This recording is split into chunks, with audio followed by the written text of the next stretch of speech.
Dear students, today we are going to learn science in everyday life. அன்றாட வாழ்வில் அறிவியல்.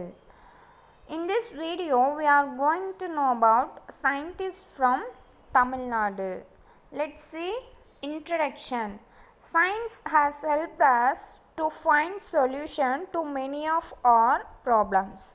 நம்மளோட லைஃப்பில் நிறைய ப்ராப்ளம்ஸ் இருக்கும். அந்த ப்ராப்ளம்ஸ்க்கு எல்லாம் சொல்யூஷன் நமக்கு சயின்ஸ் மூலமாக தான் கிடைக்கும். நம்ம சயின்ஸோட ஹெல்ப் மூலமாக தான் நம்மளோட ப்ராப்ளம்ஸுக்கு சொல்யூஷனை ஃபைண்ட் பண்ண முடியும். It has shaped our daily life also. நம்மளோட டெய்லி லைஃப் நம்ம மூவ் ஆன் பண்ணணும் அப்படின்னா சயின்ஸ் தான் நமக்கு ஹெல்ப் பண்ணும்.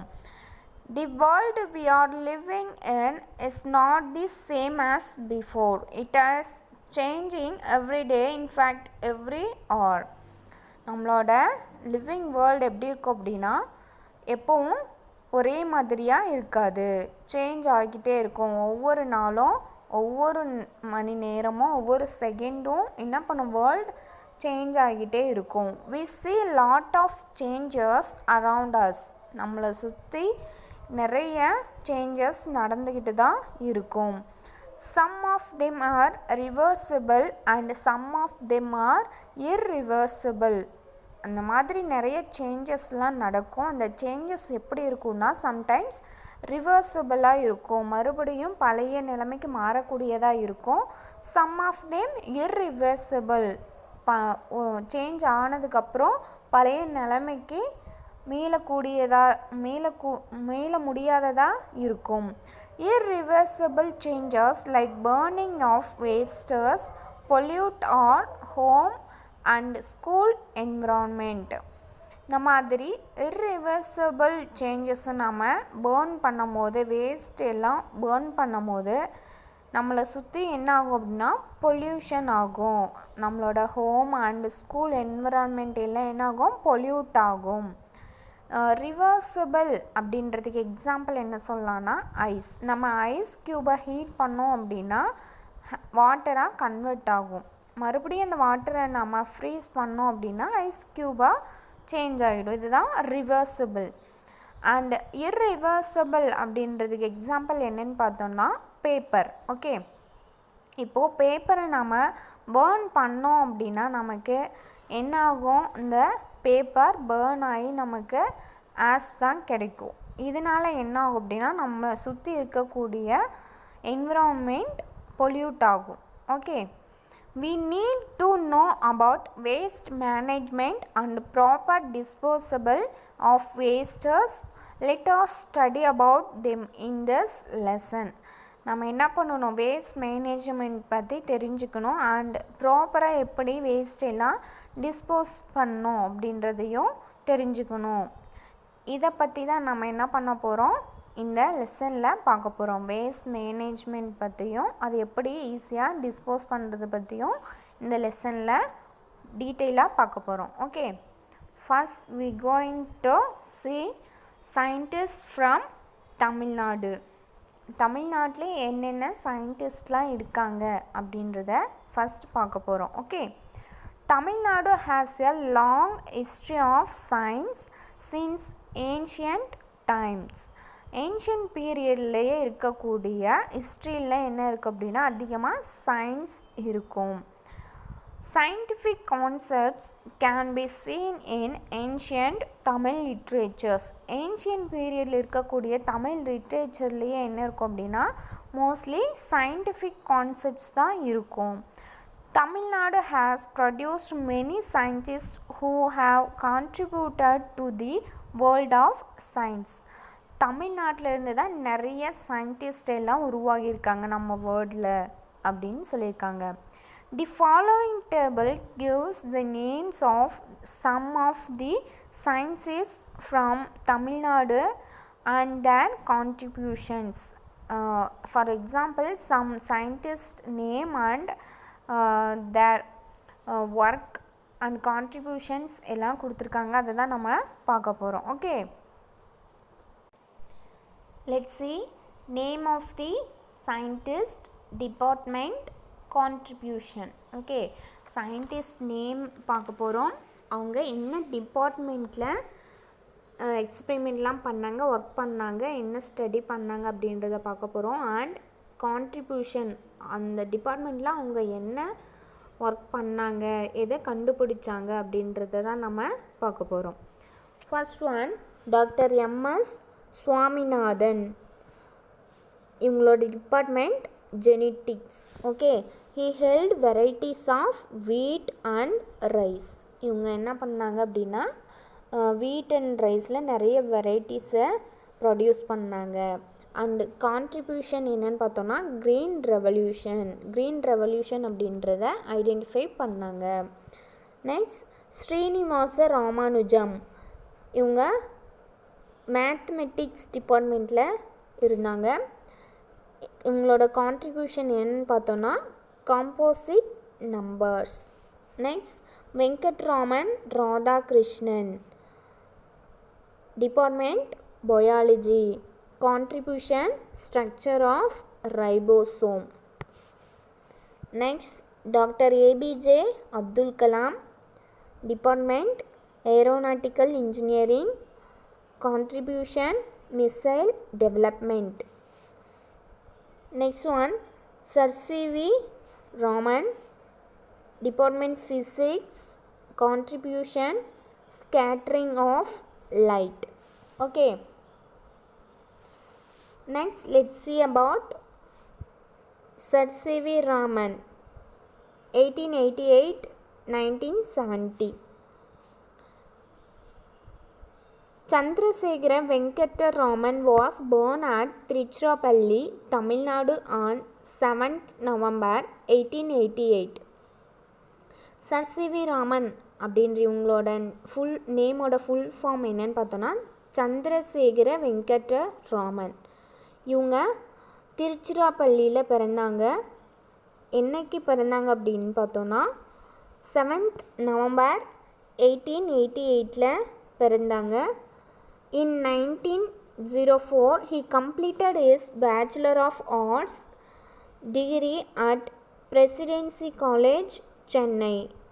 இவங்களோட யூஜி டிகிரி, பிஏ டிகிரி எங்கே பண்ணாங்க அப்படின்னா presidency college, Chennai. He stood first and won gold medal in physics. இவங்க கோல்டு மெடல் வாங்கினாங்க. இவங்க தான் ஃபஸ்ட்டு கோல்டு மெடல் வாங்கினாங்க ஃபிசிக்ஸில். In 1907 he got his Master of Science degree from University of Madras. University of மெட்ராஸில் இவங்க மாஸ்டர் டிகிரி முடித்தாங்க. Sir C.V. Raman won the Nobel Prize in Physics in the year 1930 for his work in scattering of light. 1930 இவங்களோட work scattering of light, அந்த ஒர்க்குக்கு Nobel prize won பண்ணாங்க ஃபிசிக்ஸில். Okay, in 1954 he was awarded the Bharat Ratna. 1954 இவங்களுக்கு Bharat Ratna award பண்ணாங்க. Next, sir C V ராமனோட work தான் பார்க்க போகிறோம்.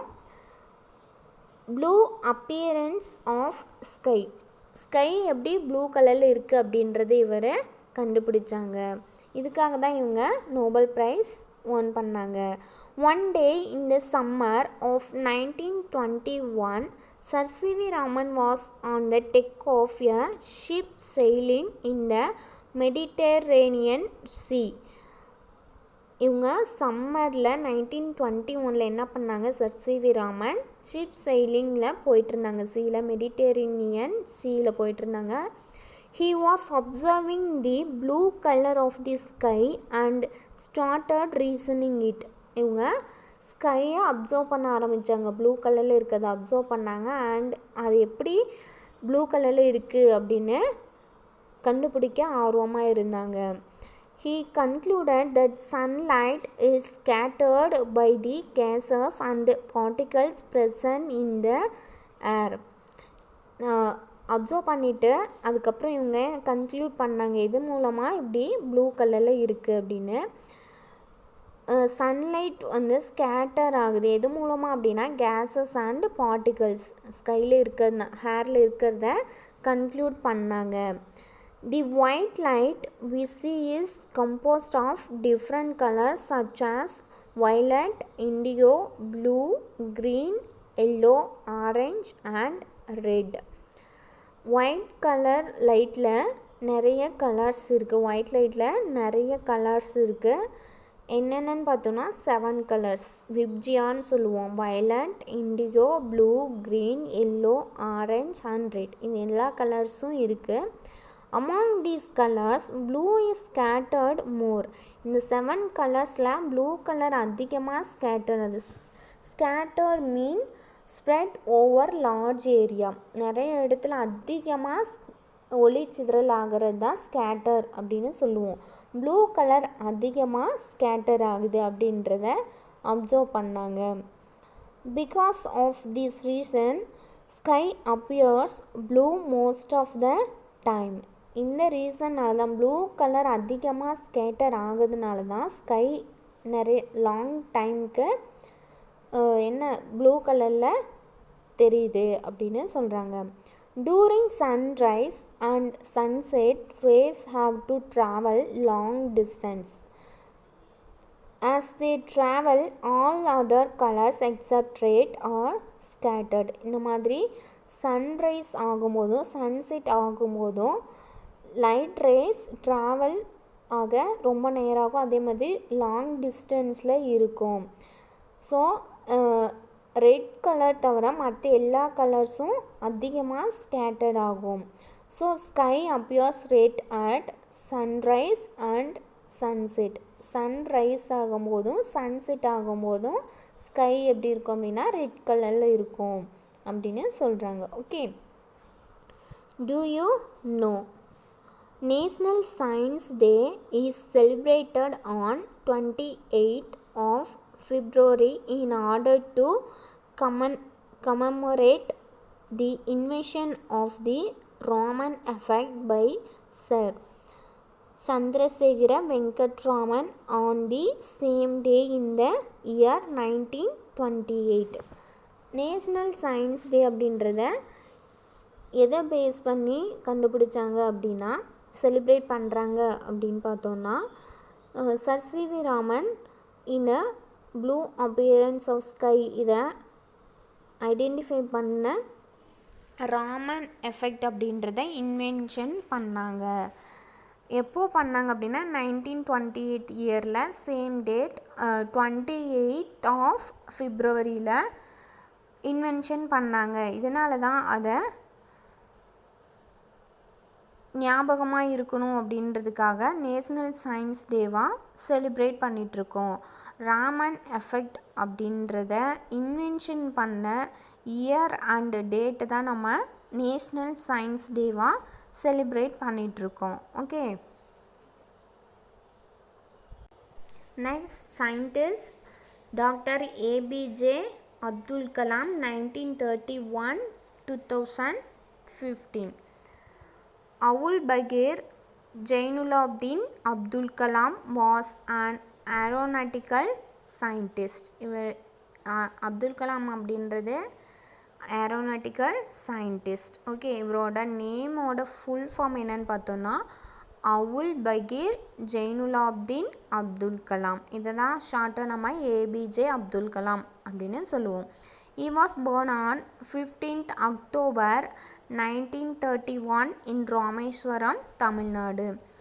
அப்துல் கலாம் அக்டோபர் 15th அன்னைக்கு பிறந்தார் 1931.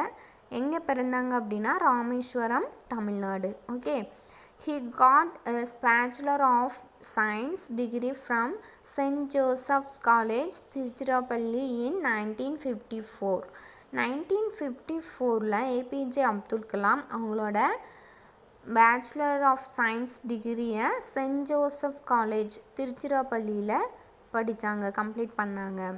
He got his degree in aeronautical engineering from Madras Institute of Technology. Master degree இவர் எங்கே பண்ணாங்க அப்படின்னா மெட்ராஸ் இன்ஸ்டியூட் ஆஃப் டெக்னாலஜியில் கம்ப்ளீட் பண்ணாங்க, ஏரோநாட்டிக்கல் இன்ஜினியரிங் கம்ப்ளீட் பண்ணாங்க. He was involved in India's missile development program and thus came to be known as Missile Man of India.